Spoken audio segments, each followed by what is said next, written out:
Welcome! If you've ever found yourself sifting through a long email thread in Gmail, searching for a specific message can be a real challenge. But don't worry. With the latest update, it's easier than ever to find what you need.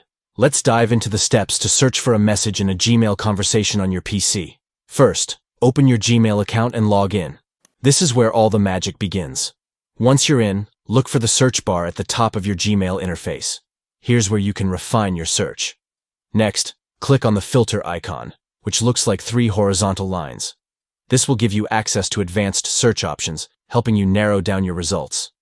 Now, you'll see a field labeled From. Type in the name of the person or chat you want to search for. This will help target your search specifically. After that, move on to the next field. This is where you can write what you're actually searching for, whether it's a keyword or phrase from the conversation. Finally, tap on the Search button. Just like that, Gmail will display the messages that meet your criteria, making it quick and simple to find what you need.